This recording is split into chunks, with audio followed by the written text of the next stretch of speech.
안녕하십니까. 전광훈 목사입니다. 그동안 저희들은 대한민국의 탄생 과정을 우리 함께 살펴보았습니다. 인류 역사 중 근대사에서 대한민국이 탄생된 것은 기적 중의 기적이라고 말들을 하고 있습니다. 대한민국이 탄생되는 과정 속에서 이승만 대통령께서 대한민국을 설립하고자 할 때에 극렬하게 반대했던 4대 세력, 이 4대 세력을 주목하십시오. 첫 번째가 조선인민위원회입니다.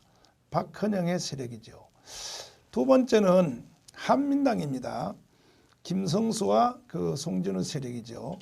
세 번째는 상해에서 돌아온 임시정부 김구의 세력입니다. 그리고 이 세 중에서 가장 정말 힘들었던 세력이 미소공동회의라고 말씀을 드렸습니다. 그런데 그러한 그 사개 진지가 극렬하게 반대하고 타격하고 방해를 놓은 그 과정 속에서도 우리의 초대 대통령 이승만 박사는 그 모든 진지들을 다 제압하고 오늘날의 대한민국을 건국했던 것입니다. 그리고 자유민주주의 시장경제 한미동맹 기독교 입국론이라고 하는 4대의 건국 정신으로 70년을 우리가 살아왔지 않습니까? 살아와 보니까 이게 전 세계 어느 나라의 설계도보다가 가장 뛰어난 설계도라는 것을 역사적으로 70년 만에 증명이 된 것입니다. 2차 세계대전 이후에 새로 시작된 신흥국가가 147개, 148개 나라라고 합니다. 그 중에서 인간이 기본적으로 살아야 하는 그 배고픔의 문제, 먹고 사는 문제, 산업화죠. 산업화와 그 다음에 사람이 살 수 있는 사회적 여건, 민주화죠. 이 두 가지를 이루어낸 국가는 3개밖에 없는데 첫 번째가 싱가포르라고 합니다.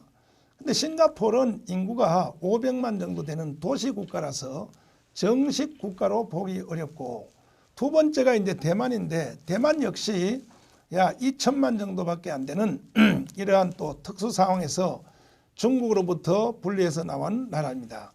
그 정식 국가로 볼 수도 있고 또 정식 국가로 볼 수도 없는 대만입니다. 실제 인구의 5천만을 가진 국가가 민주화와 산업화, 먹고 사는 문제와 사람이 사는 제도를 완성한 나라는 대한민국 하나밖에 없다는 것입니다. 그러면 대한민국은 어떻게 이러한 역사를 이루어낼 수 있었는가? 그것은 두말할 필요 없는 이승만 대통령의 건국이었습니다. 건국 때문에 이렇게 된 것입니다.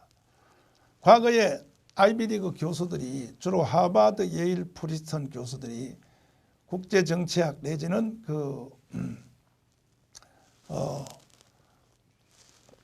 경제학 교수들이 늘 한국을 과소평가 내지는 비난해 왔습니다.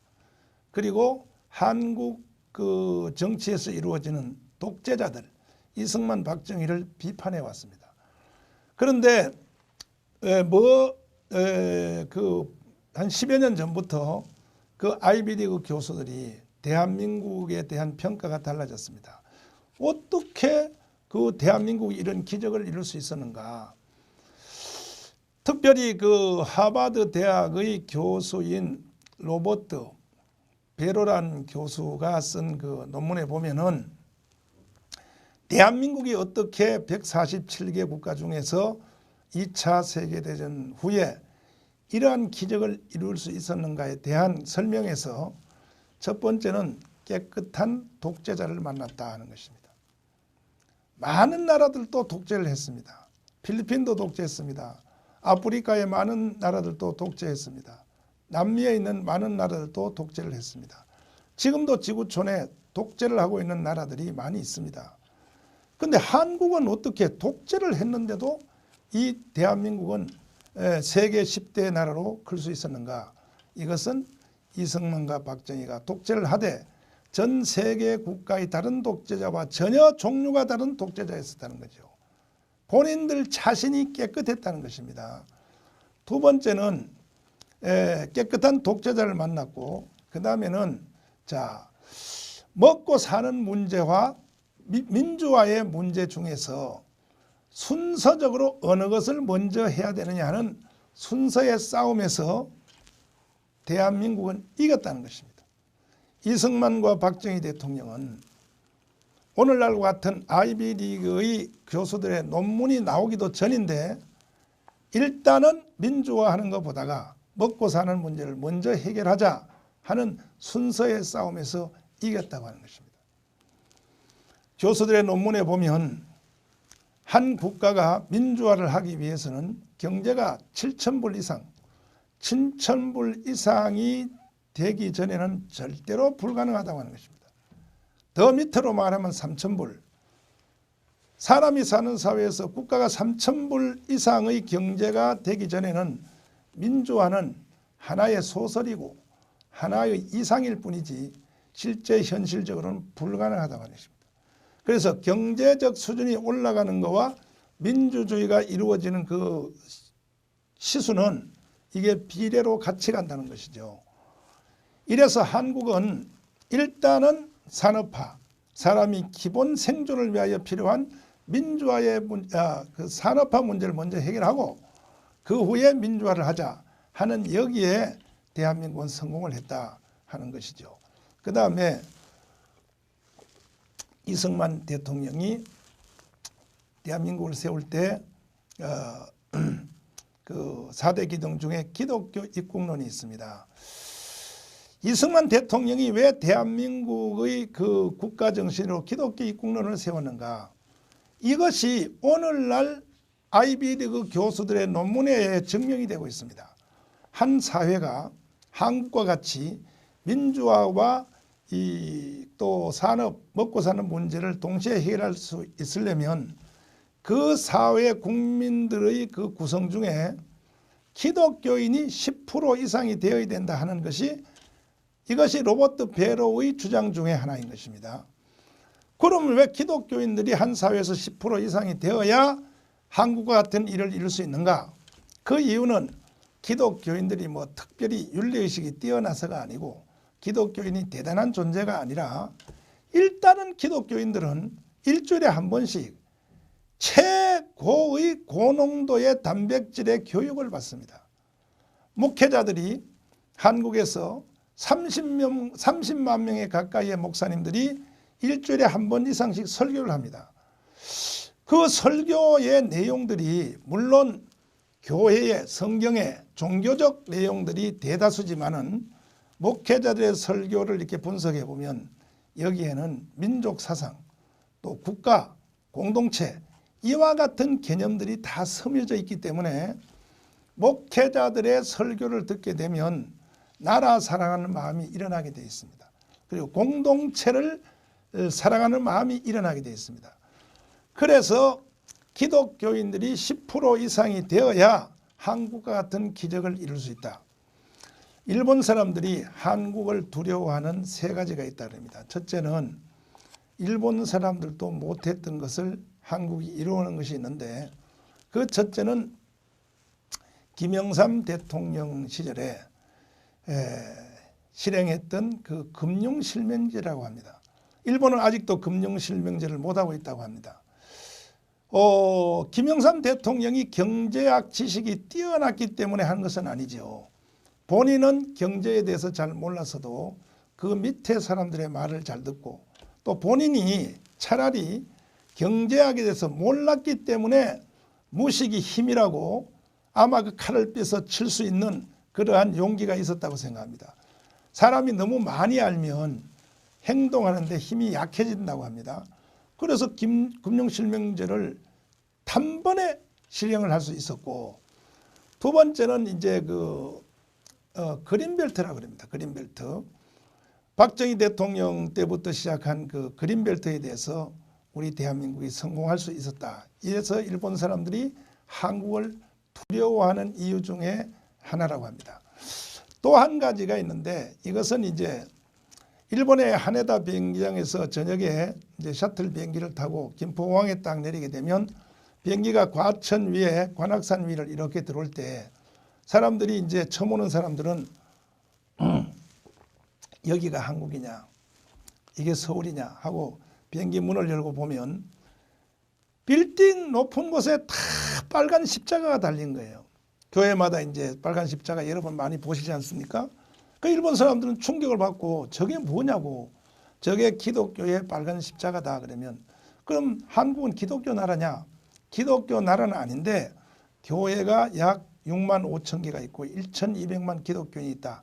이 말을 듣고 일본 사람들은 깜짝 놀란다고 합니다. 왜냐하면 인구의 4분의 1이 일주일에 한 번씩 목회자들의 그 설교를 듣는데 이것이 사회학적으로 보면은 고농도의 강의를 듣는다는 거죠. 국민들이 교육을 받는다는 거죠. 이건 종교적인 그 차원을 넘어서 대한민국이라고는 5천만 민족의 그 공동체가 그 4분의 1이 고농도의 교육을 받고 있다. 일주일에 한 번씩.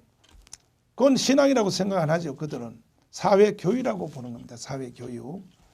그리고 우리나라에는 많은 기독교 학교들이 있습니다. 뭐 이화여대를 비롯하여 연세대학을 비롯하여 또 뭐 크고 적은 또 신학교, 중고등학교, 대광, 뭐 배제, 여기 뭐 신일학교 이런 등등의 많은 부산의 뭐 분이엘, 뭐 광주의 스피아 할 것 없이 대구의 뭐 개성재단 많은 그 학교들이 기독교 학교입니다. 선교사들이 한국에 와서 교회 짓고 학교 짓고 병원 지었죠.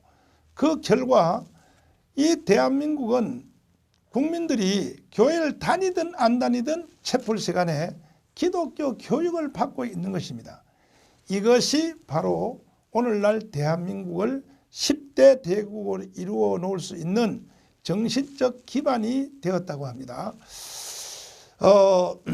그래서 자랑스러운 오늘날의 대한민국이 이루어졌는데 제가 가슴 아프게 생각하는 것은 70년 전에 이승만 대통령께서 국가를 세울 때 극렬하게 방해내었던 사개 세력의 그 잔재, 그 뿌리, 그들의 속된 말로 찌꺼기들이 오늘날 대한민국에 그대로 존재한다고 하는 것입니다. 우선 박헌영의 남로당의 세력들 보십시오. 지금 남로당의 그 세력들이 지금 국민들 속에서 숨어 있습니다. 그리고 그들이 끝없이 활동하고 있습니다. 대한민국이 성장해가는 과정 속에서 대한민국이 발전돼 가는 성장통 속에서 무임승차를 했습니다. 6.25 때, 4.19 때, 또 민주화 운동할 때 돈도 안 내고 올라타는 것입니다.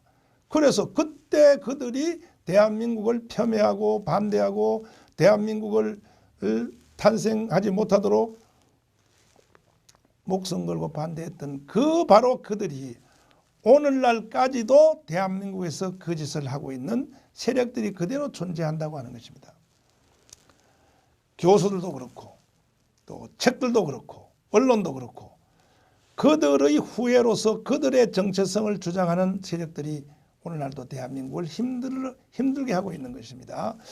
두 번째는 이제 상해 김구 세력인데, 상해 임시정부 세력인데 보십시오.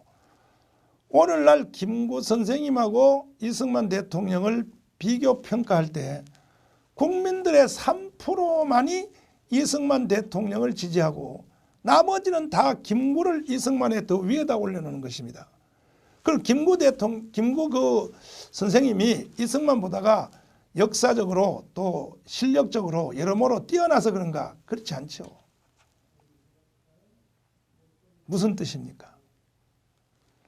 이승만 대통령이 국가를 설립할 때에 오늘날의 대한민국을 이루었던 대한민국의 헌법, 이것을 무너뜨리기 위하여 김구를 써먹는 것입니다. 그래서 8월 15일 날이나 3일 전이나 국가 행사할 때에 이승만 동상 밑에서 안 하고 효창공원에는 김구 동상 밑에서 하지 않습니까? 착각하시면 안 됩니다. 김구가 좋아서 하는 것이 아니고 이승만 대통령이 세운 대한민국을 무너뜨리기 위하여 그러한 짓을 하고 있는 것입니다. 그런데 국민들은 그걸 잘 모르기 때문에 마치 김구 선생님이 이승만보다 훨씬 뛰어난 줄 알고 국민들이 속아 넘어가고 있습니다.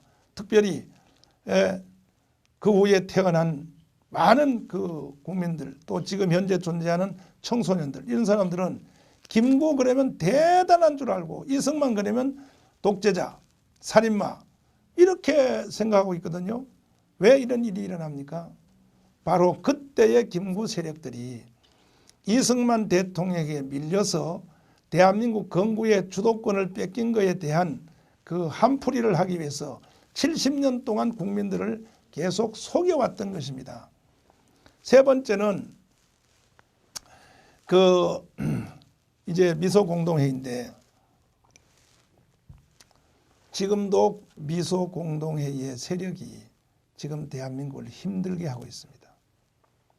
미국과 소련, 저는 미국을 좋아하는 사람 중에 하나지만은 그러나 저는 무조건 좋아하지도 않습니다. 미국 보십시오. 한국에 대하여. 미국도 한국에 대해서 자기들의 이익이 없으면 주한미군을 비롯하여 여러 가지 한국에 대해서 경제를 비롯해서 우리를 돕는다는 것은 불가능한 것이죠. 대한민국에 미군이 있고 대한민국의 경제를 부흥시키고 대한민국을 10대 대국으로 끌어올려야 미국이 앞으로 다스리려고 하는 중국 문제를 해결하는 데 대한민국이 필요하기 때문에 미국이 한국을 돕기도 하고 한국 편에 서기도 하지, 대한민국이 미국에 대해서 동북아 전략에서 필요가 없는 존재가 된다면 언제든지 미국도 한국을 버릴 수밖에 없는 것입니다. 러시아가 어떻습니까? 러시아도 마찬가지입니다. 그래서 그 당시에 있었던 미소 공동회의나 오늘날에 있는 미국과 소련은 똑같은 것입니다. 그런데 문제는 우리나라 국민들입니다. 국민들. 대한민국 국민들이 대한민국의 그 건국사를 잘 모르기 때문에 그때 있었던 사개 세력에 속았던 것처럼 오늘날도 국민들이 그대로 속고 있습니다. 국민 여러분, 시청자 여러분, 당신은 지금 어느 계열에 줄을 서고 있습니까? 김구의 계열에 줄 서고 있습니까? 미소 공동회의에 줄을 서고 있습니까? 한민당에 줄을 서고 있습니까? 안 되죠. 대한민국의 혜택을 가장 많이 보신 분이 바로 여러분 아닙니까? 70년 동안 대한민국의 혜택을 가장 많이 누리신 분이 누구십니까? 여러분 아닙니까? 그럼에도 불구하고 잘못된 줄에 서서 지금 대한민국을 해체의 길로 몰고 가려고 하는 세력들의 줄에 서고 대한민국을 타도하려고 하는 줄에 선다면 저는 참으로 어리석은 사람이라고 생각합니다. 시청자 여러분, 우리 올바른 지각을 가지시고 대한민국 건국사를 다시 한번 잘 살펴보셔서 또다시 대한민국이 1945년도 아니면 일본 강점기 하로 들어가는 이런 비극적인 일이 일어나지 않도록 국민 여러분들이 잠에서 깨어나 주십시오. 감사합니다. 다음에 또 뵙겠습니다. 안녕히 계십시오.